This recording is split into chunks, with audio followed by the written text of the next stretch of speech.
ar-condicionado nem energia fóssil para aquecer a água, que no inverno se mantém quente e no verão fresca e que, para além disso, aproveita as águas pluviais para fins não potáveis. Venha conhecer esta moradia ambiental em Santarém.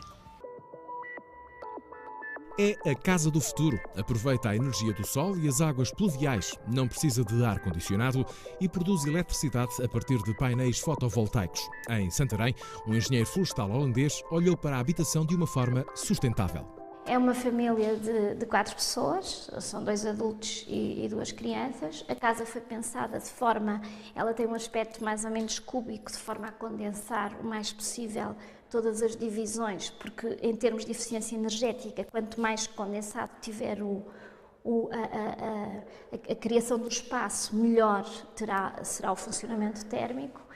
E conseguiu-se, numa implantação de 140 metros quadrados e 2 pisos, conseguiu-se fazer 4 quartos, mais um quarto de brincar no piso superior e cá embaixo uma sala, uma cozinha, um escritório e ainda uma casa de banho. Ainda em fase de construção, a moradia foi projetada em 2007 e deverá estar concluída já no final deste ano. Os quartos e a sala estão voltados a sul, no primeiro piso, para tirar o maior partido da luz natural.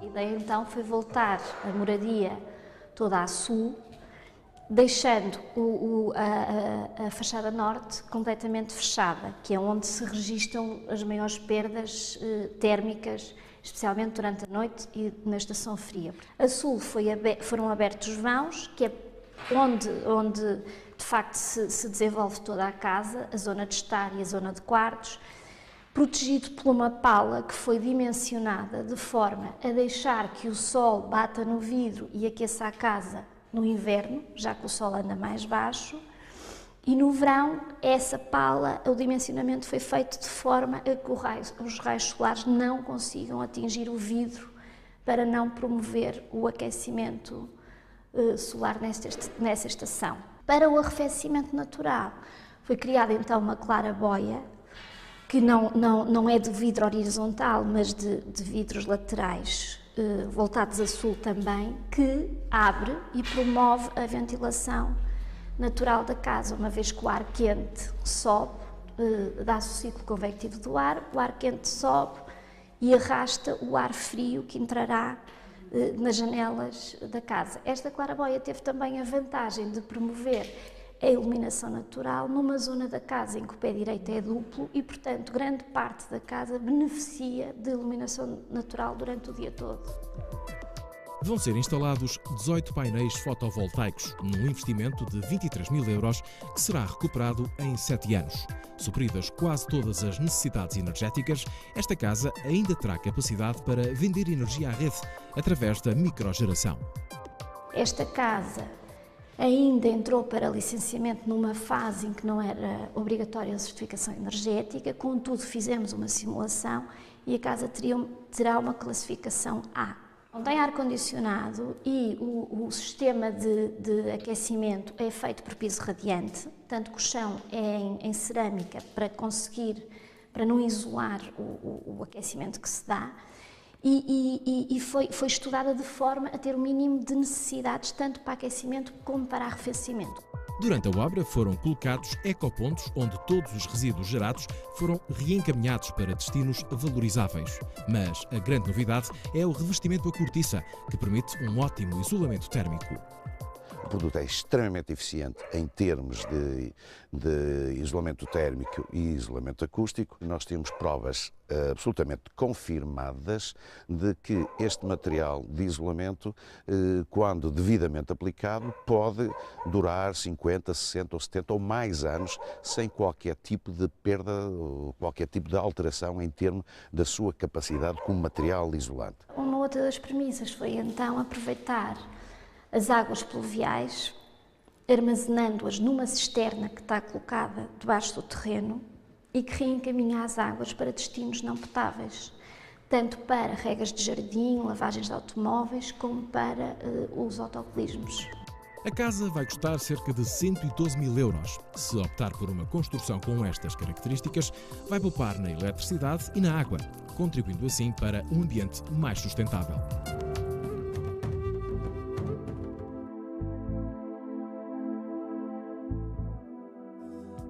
O problema político maior no mundo de hoje é a falta de liderança ou de lideranças. Alguns politólogos pensam que a resposta será dada na Conferência sobre o Clima em dezembro. Seja como for, nem sequer está decidido se os chefes de Estado e Governo estarão fisicamente presentes no Reino da Dinamarca. Os analistas políticos insistem, não se tomam decisões históricas apenas com a presença de segundas figuras. Obama disse que iria se isso for indispensável à obtenção de um acordo. Sarkozy e Brown vêm deixando criar a expectativa. Os europeus não devem poder arriscar uma ausência que enfraqueceria a sua liderança neste tema vital. Está a ser preparada a opinião pública para um fracasso? A verdade é que as coisas mexem. O Brasil apresentou, surpreendentemente para alguns, o seu plano de redução de emissões poluentes, 40% até 2020. O Japão exibiu as cifras da diminuição das emissões, mais devido à crise económica do que a alterações radicais. A África não quer ficar de fora, enquanto líderes, como o presidente do Quênia, criticam a avareza dos países ricos na ajuda financeira para a adaptação e transferência de tecnologia. Ressurge o plano da Grande Muralha Verde, floresta a haver para a contenção do avanço do Saara, desde o Senegal a Djibouti, muralha vegetal com 7.000 km de extensão e 15 de largo para impedir o avanço das areias do deserto. Esta bela ideia aguarda agora o dinheiro de Copenhaga, se o envelope financeiro for mesmo uma realidade. Uma sondagem realizada em 20 países dava conta da má imagem acumulada pelas hesitações e políticas dos dois grandes poluidores mundiais, Estados Unidos da América e China. Pode ser que a opinião pública global acabe por ter um papel decisivo, já que as lideranças parecem navegar à vista. Mais informações sobre a Cimeira de Copenhaga em www.faroldideias.com. E agora as escolhas da Bionet. Navegamos pelo ciberespaço e encontramos fotografias de tirar a respiração captadas pela objetiva do retratista das savanas. Pode ainda saber mais sobre ambiente e sustentabilidade no portal Planeta Azul e num pulo ir à França e à destacada cidade de Nantes a nível de política ambiental. Venha surfar connosco.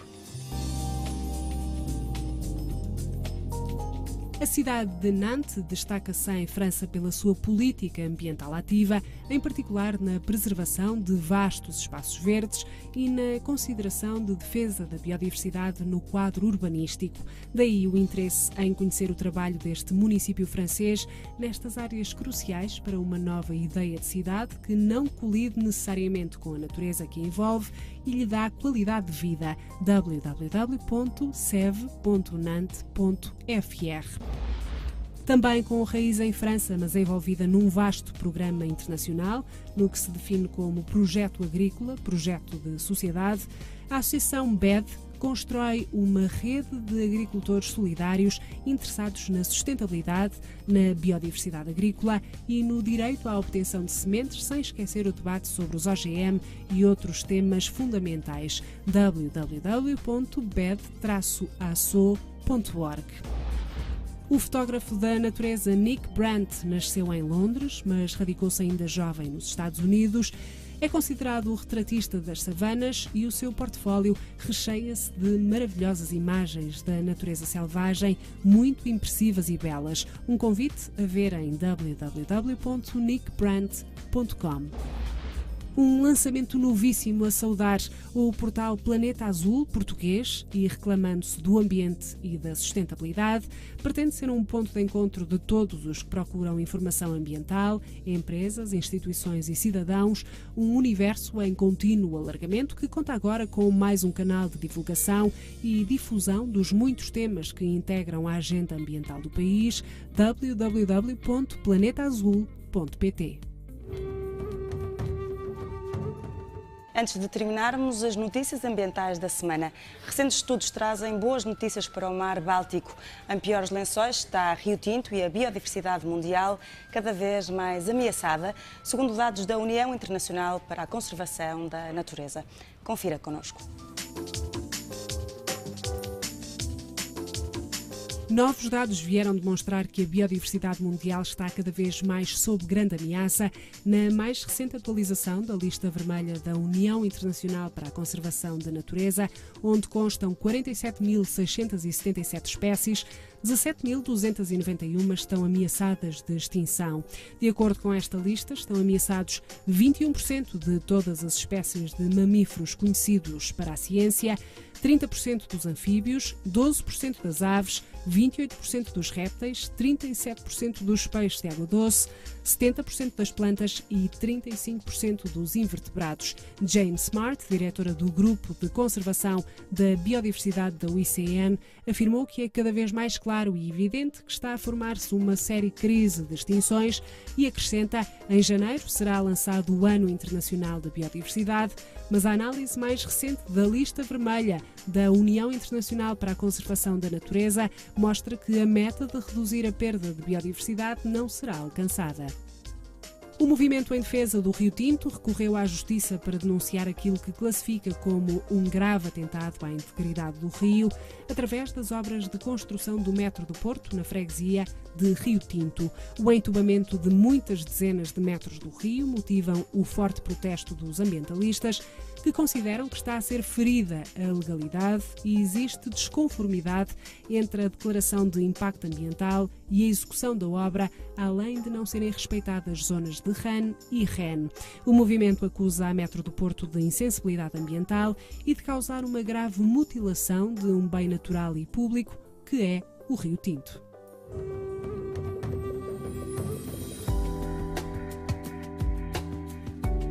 E agora os biomedidos. Começamos com a habitual análise da qualidade do ar nas duas principais cidades do país durante a semana de 6 a 12 de novembro. Porto e Lisboa registaram em média uma qualidade boa. Na Invicta a classificação foi muito boa no dia 12, já na capital o índice foi fraco no dia 11 e médio no dia 12. As PM10 e o ozono marcaram presença durante toda a semana, mesmo com condições favoráveis à dispersão.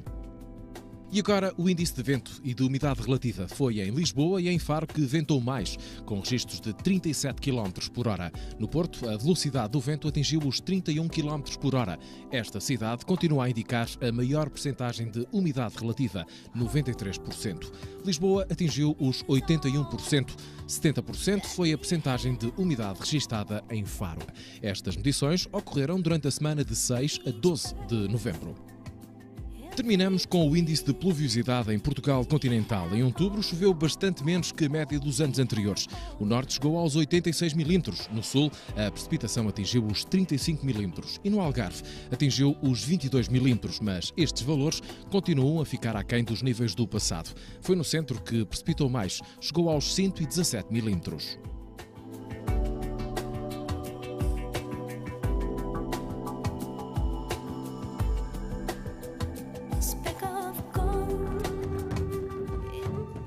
De 21 a 29 de novembro comemora-se a Semana Europeia da Redução de Resíduos, mas em Portugal ainda é necessário adotar estratégias integradas e medidas concretas para que a redução faça parte dos hábitos dos portugueses.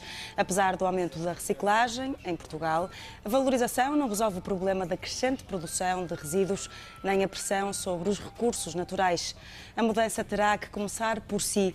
Opte por um consumo responsável, lembre-se da importância do primeiro R, ou seja, reduzir no seu dia-a-dia, e alerte os produtores para o desperdício de materiais que encontramos na maioria das embalagens. Quanto a nós, já sabe, temos encontro marcado na próxima semana para mais um programa Bioativo. Na agenda desta semana começamos por sugerir uma conferência sobre sustentabilidade na gestão do ciclo urbano da água em Lisboa, nos dias 24 a 26 deste mês. E agora um salto até ao Museu Nacional de História Natural para ver a exposição Allosaurus, um dinossauro dois continentes. Primeira Semana Europeia da Prevenção na Produção de Resíduos acontece em vários pontos do país, de 21 a 29 de novembro, organizado pela APA e pela LIPOR. A última sugestão é para a Semana do Consumo Responsável, de 23 a 28 de novembro em Lisboa. Mais informações em http://consumosustentável.org.